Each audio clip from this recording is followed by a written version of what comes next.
Bienvenido de nuevo, veremos el proceso de venta y aprenderás paso por paso cómo cerrar una operación inmobiliaria. Regresando al paso cero de un cierre, ya sea renta o sea venta, es la captación. Y vamos a ser insistentes en esa parte que debes de captar y volverte un experto. ¿Por qué? Porque de ahí se desprende todo el demás proceso. Al hacer buenas captaciones tendremos buenos clientes y haremos buenas operaciones para hacer excelentes y buenos cierres. Entonces, ya una vez que hice una buena captación con todos los elementos que hemos visto y repetido constantemente, continuamos con la llamada. Recuerda que el objetivo de la llamada es llegar al paso número 2, que es generar una cita o un recorrido. Entendamos la diferencia entre cita y recorrido, como también lo vimos en nuestro curso de indicadores clave. La cita es la visita a una propiedad y el recorrido es ir a ver 2 o más propiedades. Entonces, de esa manera, en la llamada perfilamos, checamos con nuestro cliente qué necesita y en ese momento buscamos generar la cita o recorrido. ¿Cómo andas el día de mañana? Puede ser a las 10 o a las 5 que podamos visitar las propiedades que estás interesado en ver. Concretamos esas citas y llevamos del paso número 1 al paso número 2. Posteriormente a eso, cuando ya vemos que el cliente le gustó una propiedad o se está definiendo, hay que empujarlo un poquito a que dé el siguiente paso, la separación. Recuerda siempre ir avanzando en pequeños compromisos. ¿Ok? Si ya te gustó esta propiedad o estás convencido que quieres esta propiedad, el siguiente paso es dar una separación. Y esto lo vas a hacer vía transferencia, efectivo, como tú quieras. Yo te voy a dar o te voy a extender un recibo que te va a amparar esa separación.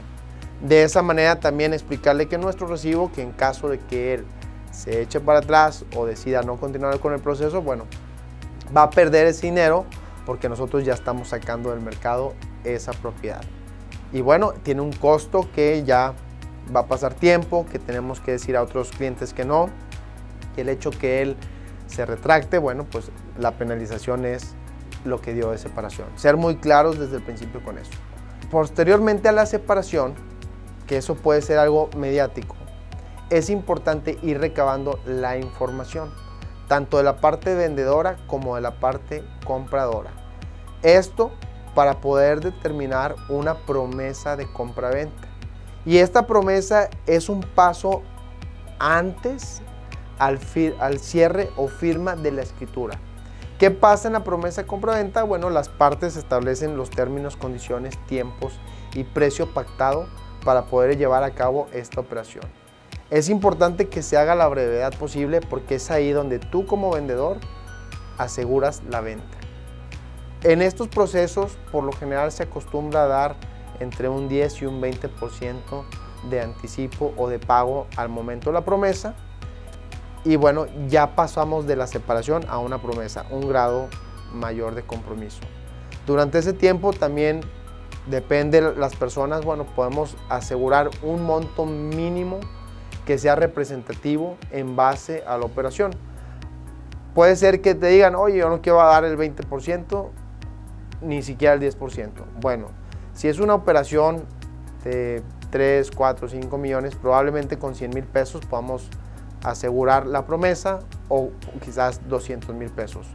Algo que sí sea simbólico y representativo. No lo vas a dejar esa promesa firmada con 10, 20 mil pesos porque, bueno, a esos niveles, para ellos perder 10 mil pesos, pues dicen no me importa, ni modo, y siempre no. Si trata de fijar montos que sean representativos, que si no es el 10% de 2 millones que vendrían siendo 200 mil pesos, bueno, pues mínimo 100 mil pesos, ¿sí? Tú busca tener ahí un poquito de lógica en ese sentido al establecer un monto que vaya a fortalecer la operación. Entonces ya hicimos la promesa y posteriormente sigue el cierre. Ahora veremos qué documentos ocupas para poder hacer la promesa, tanto de la parte vendedora como de la parte compradora. Los requisitos que tú debes de pedir antes de la promesa a la parte vendedora son los siguientes: escritura completa, predial, identificación vigente. Asegúrate que esté vigente porque muchas veces eso puede retrasar el proceso. Comprobante de domicilio no mayor a 3 meses. Acta de nacimiento, acta de matrimonio si ésta lo hubiese o aplica. RFC o cédula fiscal, mejor dicho, tiene que ir el documento completo. El CURP, este debe ser de acuerdo a la ficha que tú puedes descargar en internet. Simplemente googleas CURP, pones los datos y te expide un documento con validez oficial. Comprobante de agua actualizado y pagado, y si es posible y los tienen todavía, los planos. Sin embargo, no te preocupes, estos más que nada te los piden cuando es a través de un crédito hipotecario. Si la operación se lleva a través de recurso propio, probablemente no va a ser indispensable los planos. Ahora, si tú no tienes los planos, o mejor dicho, el propietario no tiene los planos y la operación se va a llevar a través de un crédito hipotecario, muchas veces al momento del avalúo, tú le dices al valuador: oye, ¿sabes qué? No tenemos planos, queremos que tú hagas un levantamiento de la propiedad. Ellos lo hacen con un cargo adicional. Este cargo puede variar entre los 800 y los 1000 pesos al día de hoy que estamos en el 2022. Y bueno, ¿quién debería cubrir este gasto? Pues la parte vendedora, porque es quien debe de entregar la documentación completa. En este caso, si ellos no lo tienen, bueno, lo pueden asumir. U otra manera de poder conseguir esos planos es yendo a registro público y catastro y haciendo la solicitud de los mismos. Muy probablemente ahí puedes encontrar esta información. Ahora vamos a ver cuáles son los requisitos que tú vas a ocupar por parte del comprador. Y es muy sencillo: identificación, acta de nacimiento, acta de matrimonio si lo hubiese, RFC y CURP. Ahora, tanto en la parte vendedora como en la parte compradora, si ellos están casados por bienes mancomunados, vas a ocupar la información de las parejas en ambos casos, vendedor y comprador. Si son solteros o están por bienes separados, solamente vas a ocupar de una sola persona. Ahora vamos a una parte interesante, que es la negociación. En esta parte ya vimos que después de captar, llamar, hicimos el recorrido y el cliente ya está decidiendo: y ¿sabes qué? Me gusta esta propiedad, está inquieto. Bueno, pues hay que explicarle. El siguiente paso es que hagas un ofrecimiento por escrito donde tú presentes todos tus términos y condiciones. ¿Cuál es el precio que tú estás ofreciendo? ¿Cómo vas a pagar? Si con recurso propio o con crédito, o cuánto va a ser de cada parte. Que especifiques también qué o en qué tiempo se van a dar esos pagos. Oye, ¿sabes qué? Yo lo puedo comprar en recurso propio, voy a hacer 3 pagos y lo quiero uno cada mes. O sea, que seamos muy claros en las cosas que estamos ofreciendo y pidiendo al momento de hacer esa oferta formal. También es momento de decir: oye, ¿sabes qué? Yo ocupo que me dejes a lo mejor algunos muebles, o ¿sabes qué? Yo ocupo que a lo mejor te lleves ciertas cosas. Ese es el momento donde ahora sí que vamos a hacer nuestro listado de lo que queremos y de lo que vamos a ofertar, para de ahí empezar a negociar. Una vez que es aceptada nuestra negociación o nuestra propuesta por ambas partes, podemos en breve dar una separación o irnos directamente a una promesa de compraventa, la cual ya vimos que es un contrato y un documento formal donde ambas partes se comprometen a términos específicos, y esta promesa se puede hacer en notaría o simplemente como un contrato privado. Sin embargo, no quiere decir que el notario va a firmar ese documento, lo va a protocolizar o lo vaya a hacer escritura. Simplemente él revisa, ahora sí como un abogado, no como un notario, porque él no puede intervenir en ese procedimiento, porque si lo hiciera, él está obligado a retener impuestos. Sin embargo, como apenas estamos en la promesa y no se ha liquidado el inmueble, él dice: miren, ustedes páguense, yo aquí estoy a distancia, me hago como que el que no veo, y bueno, los dejo que ustedes hagan ese proceso hasta el momento de la escrituración, donde ya entra el notario, donde ya firma él, donde ya él da fe, y ahora sí en ese momento les retengo impuestos. Entonces es importante entender que la promesa, aunque se haga en notaría, viene siendo un contrato privado, que igual podemos hacer en una oficina inmobiliaria o en algún otro despacho. Lo importante es que las partes se sientan cómodas y seguras, ¿sí? Entonces, para ello hay que trabajar en ver qué es lo que quieren las partes. Posteriormente a la promesa, el notario se tiene que asegurar y solicitar un prepreventivo. Esta palabra lo vas a escuchar mucho siempre en las compraventas. ¿Y qué es? Es un candado que garantiza a las partes que el notario solicita registro público para que en ese momento se dé aviso de que esa propiedad va a ser vendida. Y de esa manera, durante más de 40 días, no se puede hacer otra operación en ese tiempo, es decir, una doble venta, ¿sí? Yo notario aviso a registro público, oye, Notaría 3 está avisando que Juan y Pedro van a comprar y vender esa propiedad, entonces durante ese tiempo solamente Juan y Pedro en la Notaría 3 van a poder realizar esa operación. Si por otro lado el propietario intentara, no sé, hipotecar esa propiedad, el registro público va a decir, oye, no se puede porque aquí hay un prepreventivo. Nadie más puede hacer ninguna operación, ni de compraventa, ni de hipoteca, ni de garantía, ni de gravamen. Esta propiedad está sellada, está blindada, está protegida. Entonces, por eso es muy importante el prepreventivo. Garantiza la compraventa de una manera transparente. Posteriormente al prepreventivo, si la compraventa se va a llevar a través de un crédito hipotecario, muy seguramente, o mejor dicho, seguramente va a haber un avalúo por parte del banco. Y esto es para asegurar que la propiedad que se está solicitando tiene el valor que están diciendo las partes. Entonces llega el evaluador, va a hacer una cita, eso es rápido, una vez que pasa el trámite del banco, 2 o 3 días ya te están hablando para ir a hacer el avalúo y en otros 2 o 3 días te están entregando el documento. Es parte del proceso, sobre todo cuando hay un crédito hipotecario de por medio. Posteriormente a esto, tú debes estar en contacto con la notaría que va a llevar a cabo el procedimiento. Y con ello, ellos van a hablarte constantemente del proyecto, que prácticamente quiere decir la escritura en su antecedente, que lo están trabajando. Oye, ¿sabes qué? Vamos en el proyecto, estamos avanzando, estamos esperando que el banco nos dé el visto bueno, etc.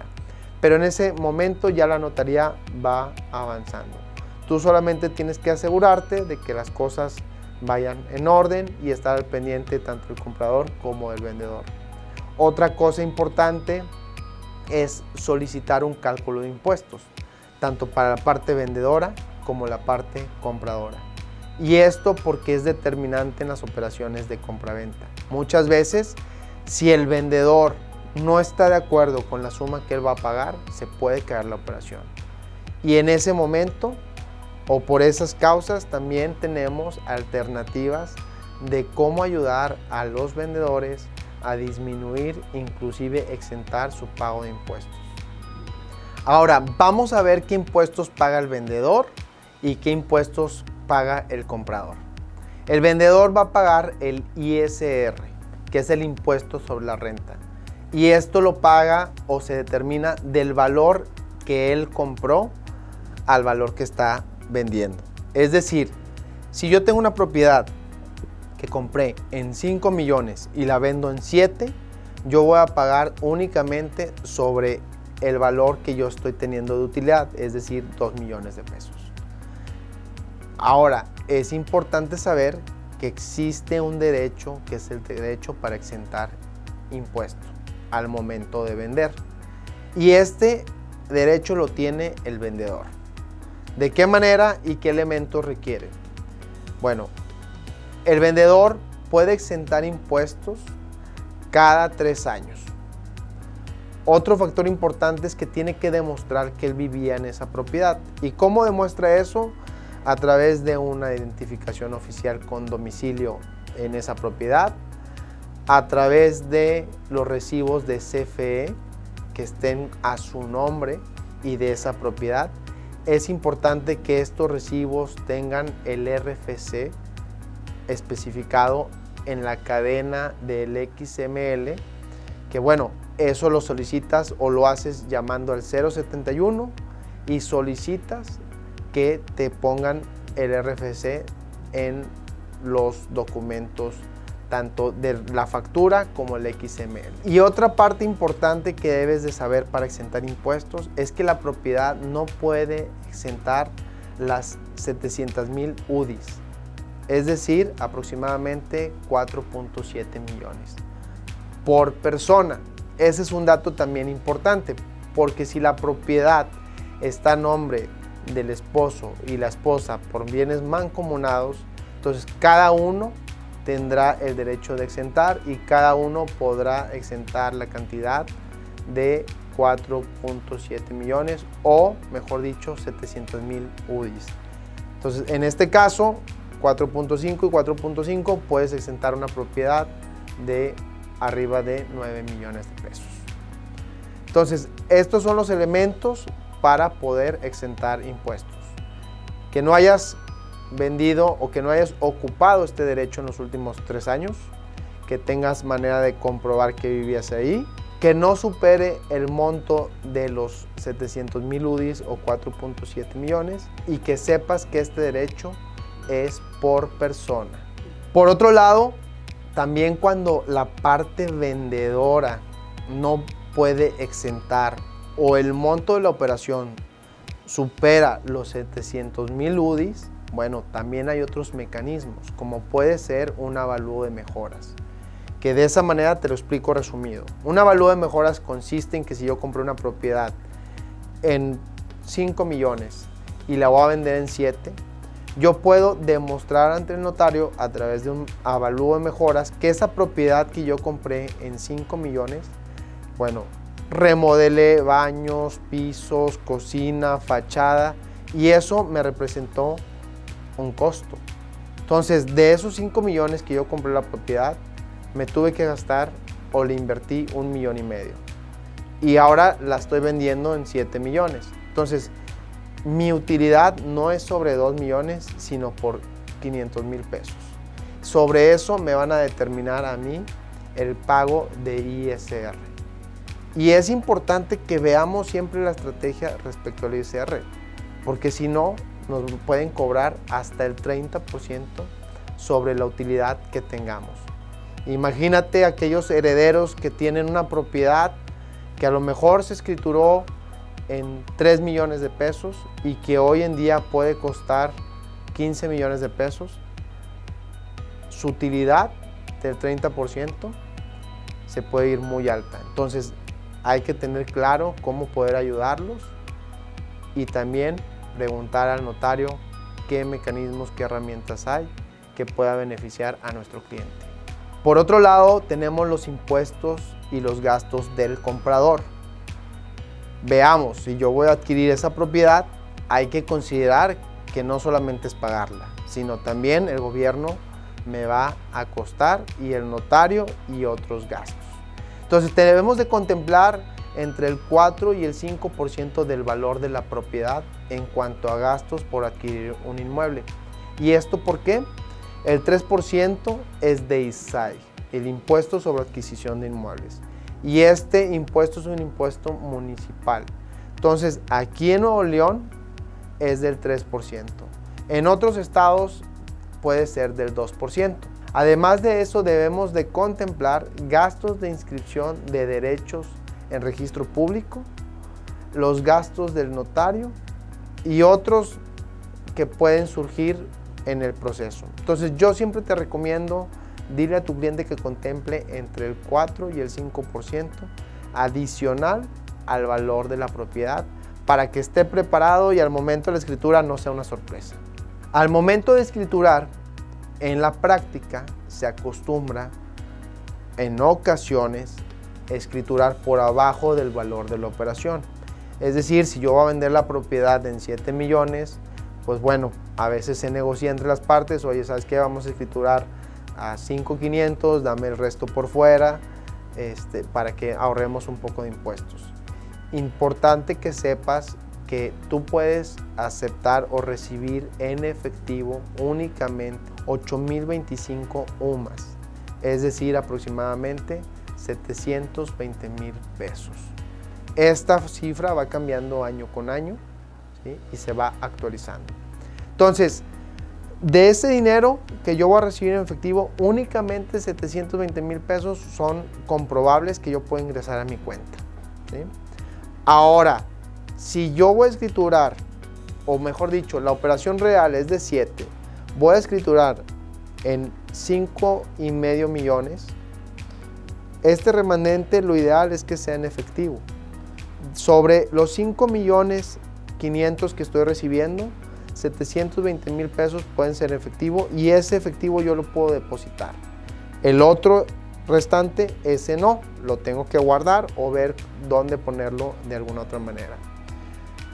Es importante también saber que si la propiedad yo la tengo escriturada en 5 millones, difícilmente o no es recomendado escriturar a menor valor.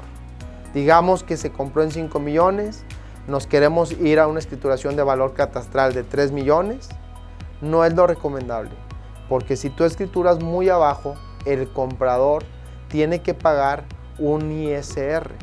¿Por qué? Porque el gobierno le considera esa diferencia del costo pasado al costo de adquisición como una ganancia. Entonces él te dice, oye, esa propiedad hace 5 años costó 5 millones, tú la estás comprando en 3, bueno, tú estás comprando una oportunidad, por lo tanto, estás ganándote ahí 2 millones. Y por esos 2 millones, yo gobierno te voy a cobrar un ISR del 30%. Procura que el valor de operación sea muy semejante al último valor de escrituración, para que no vayas a incurrir como comprador en un pago de ISR. Espero que por medio de esta capacitación haya quedado claro los requisitos, la negociación, qué es una promesa, cómo exentar impuestos, qué impuestos debes de pagar y cómo puedes apoyar a un notario durante el proceso. Que sea muy efectivo tu servicio, que puedas ayudarlos a concretar buenos negocios y sobre todo que tengas muchas ventas. Te deseo mucho éxito.